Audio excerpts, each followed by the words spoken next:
One thing I always think about when I'm fishing is that your line is as strong as your weakest link, which is why I constantly think about the knots that I tie from my main line to my leader. If they're not good, they're gonna snap and you're gonna lose the fish. So that is why I tie blood knots for all of my mono and fluorocarbon, and I absolutely love them. So today I'm gonna show you guys how to tie it, and yeah, hope you guys enjoy the video.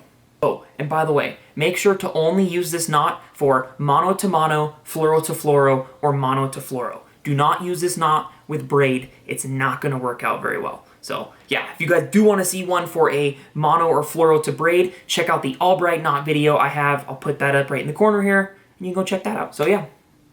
Guys, let's get this knot started here. So the first thing, right, is this is going to be our line basically going up to our rod and reel, right? And then this here is the leader material that you're going to try to attach. So we're gonna put both these two right here. So we now have established these are the two ends that we want to connect. And like I said before, this only works for mono to mono, mono to fluoro, or fluoro to fluoro, not braided line. So, all right, we're gonna get started here. So first thing you wanna do is put those lines in a cross like that, okay? Now this center point, we are going to almost the whole entire knot keep some kind of pressure there because the whole knot will go and basically will undo if we don't. So, right, we're gonna cross those and I'm gonna hold that in my fingers just like that, all right? Now, you'll notice one line goes left, one line goes right. The one that's this way, you're going to be looping around this line, and the one this way, you're gonna loop on this side. So we're gonna start on this one, okay? And all we're gonna do is while maintaining tension, we're going to loop and wrap around that line there, right? So we're gonna do this 4 or 5 times, right? So 4 or 5 right there. And we're going to put this through. Now, if you notice, I've taken my finger off, but I'm still holding tension. From the bottom up, we're putting it underneath that very last little spot where this line went out. So now once it's there, we're going to actually hold and put tension with this finger like that, because we don't want this to go, to be undone, because we now have to wrap this side. So what we're gonna do now is we're gonna take this wrap, counterclockwise or clockwise, it doesn't matter. We're going to loop. We're going to do this 4 or 5 times, same as the other one. So there we go, we have our loops here. Now, this one went from the bottom up. We're going to put this in the opposite direction. So we're gonna go from the top down.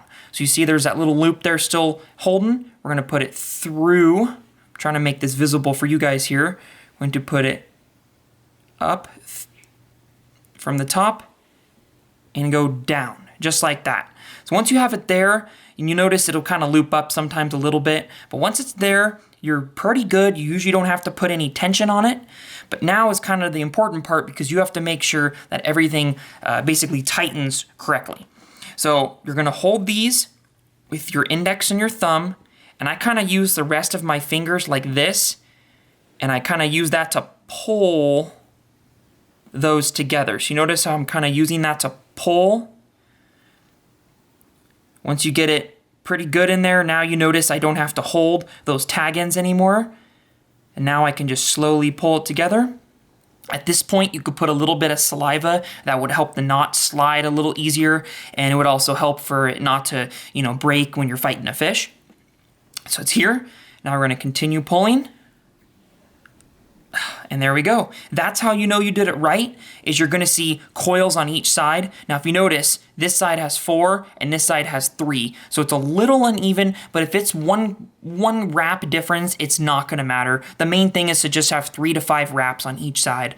And then in terms of cutting the tag end, you don't wanna cut it super, super short because you don't want, if the knot slips, you don't want, obviously if the knot slips, you'll break if you have no give for it. Wow, that was a horrible cut with my scissors. So basically, just a little bit, because you don't want it too much, because then if your leader goes through the guides when you're casting, it's gonna hit, and sometimes I've snapped off lures doing that. But you just wanna leave a little bit extra on there, that way if the knot slips, the whole setup's not gonna come undone. So yeah, super strong, great knot for any mono to fluoro connections, great knot. So yeah, learn it and use it.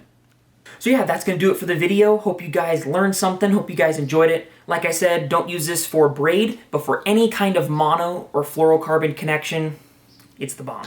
So yeah, we'll see you guys next time on Humbug Outdoors Fishing.